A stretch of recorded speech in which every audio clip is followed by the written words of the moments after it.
En las primeras décadas del siglo XVI, un solo hombre dobló en silencio el mapa de Europa. No llevaba corona, no mandaba ejércitos, no escribió escrituras sagradas, llevaba libros de cuentas. Se llamaba Jacob Fugger, comerciante, minero, prestamista, estratega.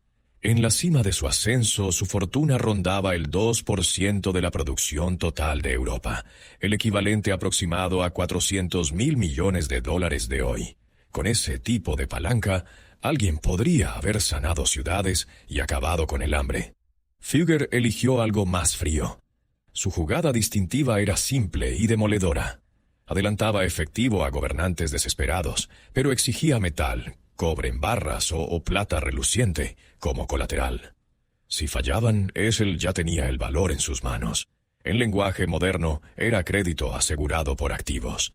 Desde esa cuña construyó un imperio metálico continental. Fundiciones en Austria, concesiones en el Tirol, vetas en los Alpes, explotaciones de cobre por Hungría y Eslovaquia. Los envíos salían de sus almacenes como un reloj. Los precios en las plazas comerciales se inclinaban cuando sus agentes... Por cierto, si te gusta el dinero, suscríbete al canal y dale me gusta. Ahora seguimos. Luego apuntó a las ideas. Durante siglos la Iglesia había tronado que el interés, la usura, era pecado. Prestar era permisible. Lucrarse con un préstamo ponía en peligro el alma. Fugger insistió en que el riesgo, el tiempo y el trabajo merecían pago. Financió a eruditos para argumentar, patrocinó disputas y elevó peticiones a Roma. Con el Papa León X se abrió una rendija. El interés ligado a costos y riesgo no mancharía la conciencia. La letra de la doctrina cambió. El torrente del comercio se aceleró. También vertió dinero en las indulgencias. Obispos y frailes se desplegaron vendiendo papeletas impresas que prometían alivio del purgatorio, con ingresos supuestamente destinados a obras sagradas. En la práctica, la moneda se partía en dos, hacia los planes constructivos de Roma y hacia los banqueros que adelantaban el efectivo. Los factores de Fugger contaban, custodiaban y anticipaban sobre futuras recaudaciones. Esos ingresos ayudaron a levantar San Pedro y a mantener a Miguel Ángel en los andamios, y prepararon la yesca para que un monje de Wittenberg encendiera la chispa. ¿Cómo aprendió el hijo de un pañero a mover tantos hilos? Jacob nació en 1459 en la bulliciosa Augsburgo. Su padre murió cuando él tenía 10 años, y su madre lo envió a Venecia como aprendiz. Allí absorbió la partida doble, las letras de cambio, el seguro marítimo y el arte del poder blando. Cómo viajan los favores, los rumores y los correos. Ya de vuelta vio al emperador Federico III apoyarse en la casa Fugger para seda y crédito. Un blasón con 3 lirios marcó el ascenso familiar. Lección asimilada. Las coronas necesítanse. Una ola tecnológica ayudó. Entre 1480 y 1560, nuevas bombas, altos hornos y técnicas de galerías permitieron excavar más hondo justo cuando la demanda de metal explotaba. Jacob pasó de los textiles al mineral. En 1485 asumió la agencia de Innsbruck, bisagra de las minas del Tirol. El archiduque Segismundo poseía los pozos, pero no la solvencia. El boato y la mala gestión le vaciaron las arcas.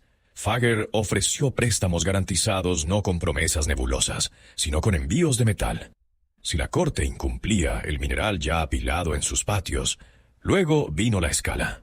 Hacia la década de 1490, los Fugger manejaban de hecho el mayor consorcio metalúrgico de Europa. Cuando Segismundo decayó, Maximiliano de Austria se alzó. Maximiliano, el ambicioso hijo de Federico, necesitaba sumas enormes para asegurar elecciones, dotes y campañas. Fugger extendió un crédito descomunal, entre ellos una línea de 800.000 florines, tomando tierras, monopolios y rentas como garantía. Con esa financiación, Maximiliano tomó ciudades, pagó tropas y se colocó para vestir títulos imperiales. El banquero ganó. El poder engendró virtudes curiosas. Los ayuntamientos intentaban periódicamente expulsar a comunidades judías. La protección imperial a menudo alentada por los intereses y relaciones de Fugger, frenaba esos impulsos.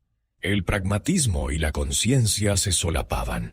El capital experto permanecía dentro de las fronteras, y el trono conservaba una base fiscal más estable. Mientras tanto, los préstamos de grano, los contratos de armamento y las granjerías fiscales cosieron trono y casa de cuentas en una sola máquina. La iglesia se convirtió en el escenario más grandioso. En 1514 quedó vacante la archidiócesis de Maguncia, segunda en influencia en Alemania tras el emperador. Alberto de Brandeburgo quería la mitra, pero no tenía el precio de entrada. El Papa León X, mecenas y derrochador, esperaba fuertes tasas.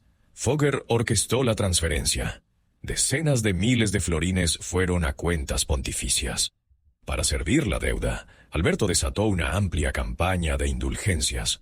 Johann Tetzel, mitad predicador, mitad showman, recorrió ciudades con arcas reforzadas y una tarifa. Entra Martín Lutero. Hijo de minero en el Harz, conocía el olor del fundido y el alcance del crédito mercantil. En 1517 fijó sus tesis contra las indulgencias. En 1518, por orden de Roma, fue examinado en Augsburgo, en un salón propiedad de los Fugger. Salió sin ceder. Los panfletos estallaron por la red de imprentas y la protesta cuajó en la Reforma. Los príncipes tomaron partido, las ciudades se dividieron, y décadas después las guerras de religión arrasarían campos y matarían de hambre a pueblos. Fugger no vivió para ver la guerra de los 30 años. Mientras tanto, Roma se apoyó aún más en los banqueros. Los papas necesitaban arquitectos, soldados y moneda. Fugger aportó efectivo y a veces músculo. Los mercenarios suizos se convirtieron en guardia permanente.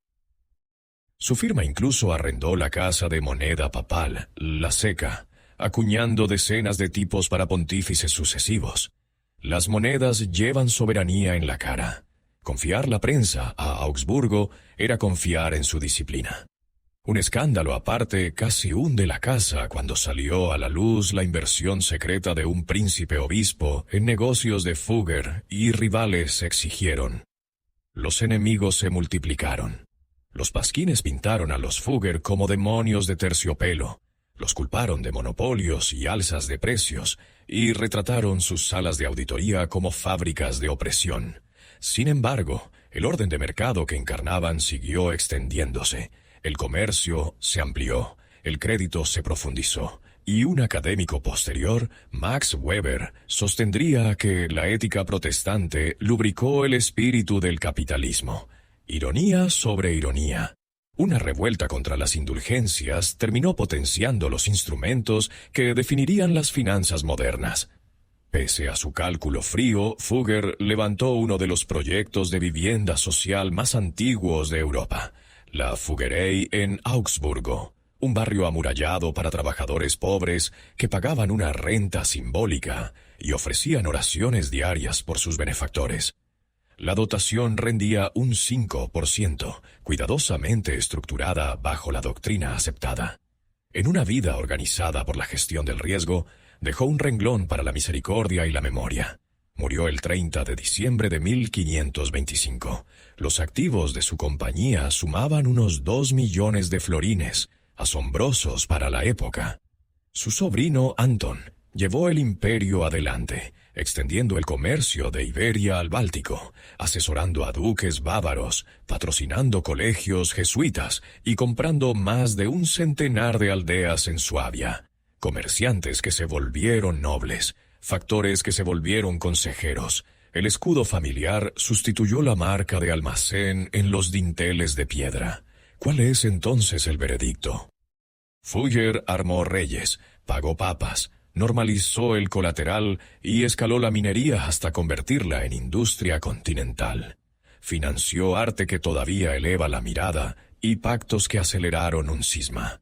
Defendió a algunas minorías, apretó a muchos deudores y navegó zonas grises donde legalidad, necesidad y conciencia forcejeaban. Demostró que la fontanería financiera, crédito, garantías, flujos de caja, podía reordenar fronteras y doctrinas. Hay una rima moderna. Dale a un solo financiero la palanca sobre minas de tierras raras, una red dominante de pagos y una plataforma de publicidad política, y observa cómo se dobla la política. Así se sentían los príncipes cuando llegaban despachos desde Augsburgo. Dependencia disfrazada de oportunidad. Los mercados no son neutrales, son máquinas cableadas por personas con fines.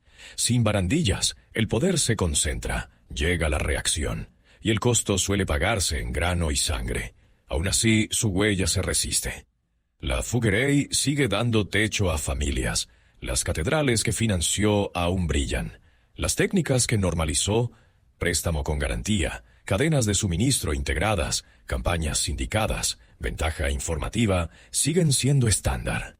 Quita el brocado y las banderas, y puedes verlo en su escritorio. Un correo calentándose junto al brasero. Un factor informando de una galería inundada. Un mensajero real con sellos. Escucha, hace 3 preguntas y decide. Extender aquí, ejecutar garantías allá, girar una letra por la feria. No fue santo ni villano de caricatura. Fue un constructor de palanca. En un mundo de leyes lentas y ejércitos más lentos, entendió que la velocidad pertenece a quien puede mover promesas con seguridad. Forró esas promesas de metal cuando pudo, de papel cuando fue necesario y de favores cuando no quedaba otra. Dejó catedrales, barrios y precedentes. También dejó un gusto por el monopolio que alimentó el resentimiento. Júzgalo en conjunto. Para sentir lo radical de su modelo de colateral, recuerda las normas del crédito bajo medieval. Los préstamos eran votos personales endulzados por la piedad. Un príncipe empeñaba impuestos futuros, un obispo los diezmos, una ciudad los peajes. La cobranza era lenta, los registros irregulares. Una revuelta podía borrar ingresos de la noche a la mañana. Fugger sustituyó votos por cosas, lingotes, vagonetas de mineral, entregas futuras trabadas por carta. Diversificó el riesgo entre pozos y principados. Redactó cláusulas que forzaban envíos extra cuando caían los precios y le permitían. Lo emparejó con mejor información. Sus agentes enviaban cartas semanales desde Amberes, Venecia y Nuremberg. Los mensajeros llevaban listas de precios, los factores comparaban ferias, los corredores seguían arribos de naves y el tiempo en la montaña. Con mejores datos recortaba pérdidas rápido y exigía margen en el sentido moderno. Más metal cuando los precios se agitaban. Con letras de cambio movía valor sin arcas, compensando en ferias. El imperio funcionaba tanto con tinta como con mineral. Hasta el motor de las indulgencias parecía una franquicia. Predicadores locales vendían el mensaje, los impresores suministraban formularios, los auditores cuadraban, los jinetes llevaban la recaudación a depósitos, los repartos, Roma, prestamista, gastos. Cuantos más distritos se sumaban, más barato salía el dinero para el deudor y mayor era la ganancia del sindicato. Hasta que un monje con un martillo lo convirtió de maravilla en escándalo.